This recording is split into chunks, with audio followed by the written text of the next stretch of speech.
Once upon a time there was this king, his beautiful queen, and her little stepdaughter named Snow-White. Now this queen was quite a dish.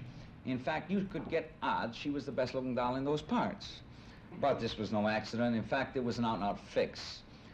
You see, the queen had this very fancy electronic type mirror, which was wired for sound and which had an eye for the female form. And so a couple of times a week, the queen would slip into something filmy and flattering and waltz up to the mirror and say, "Mirror, mirror on the wall, who's the slickest chick of all?" And the mirror would reply, "Your gorgeous eyes cause me to shiver. Your ruby lips set me a quiver. You've got a shape that's sheer perfection. It sends me to cast your reflection." But in case some other babe was named Miss Universe, for example, if the mirror says, "The front of you is kind of sagging, and in the back you're kind of dragging," that Susie Schultz that just hit town takes the beauty prize hands down. And then the queen would have poor Susie liquidated and rush out and buy herself a new latex playtex.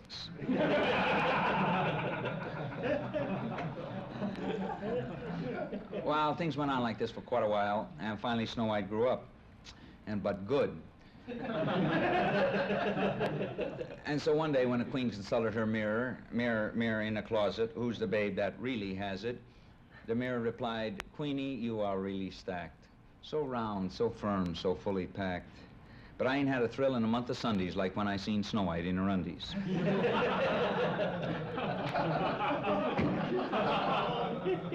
Well, that did it. The queen calls the Department of Agriculture and tells them to have one of the county farm agents take Snow-White out and plant her. And the poor guy doesn't have much choice being on a federal payroll. So he invites the princess to accompany him on this early morning bird walk.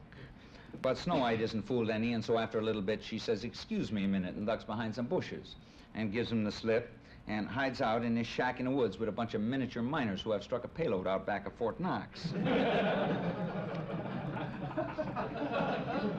Well, the hatchet man goes back to the palace, and he tells the queen that Snow-White is really a gone one, and so she slips into her brand new bikini bathing suit and again consults her mirror. "Now tell me, little looking glass, who's the nation's sweetest lass?" But the mirror replies, "I hate to be the one to spill it, but Snow-White is the one who's still it. That thug told you a pack of lies. She's in the woods with 7 guys."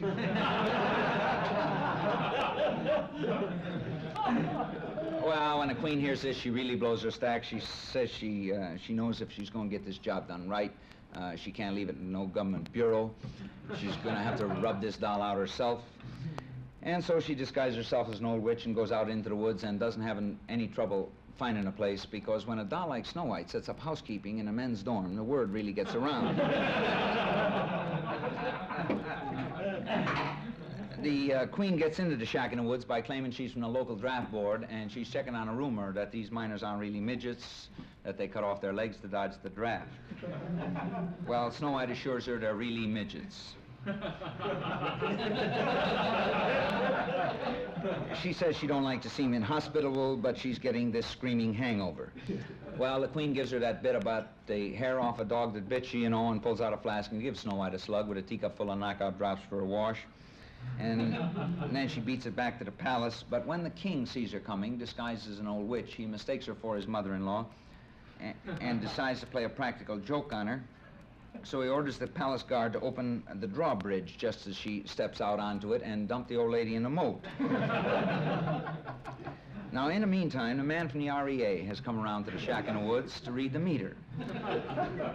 And he finds Snow-White passed out on the floor. Luckily, he is an Eagle Scout, so he gives her artificial respiration.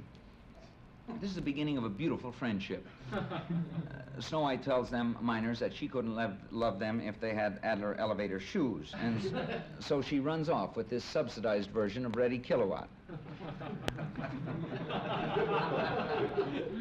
They go back to the palace to announce their engagement, and before Snow-White can say a word, the mirror speaks right out.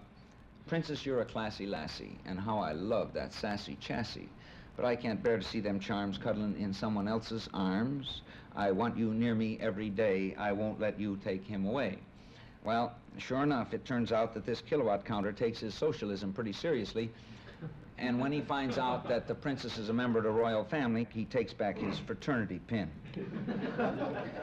And the Treasury Department finds out about this shack in the woods when the story breaks in Newsweek. And so they put a sudden halt on this drain on our gold reserves. And then one day, Snow White catches the magic mirror reciting stereophonic sonnets to the upstairs maid and smashes it to bits.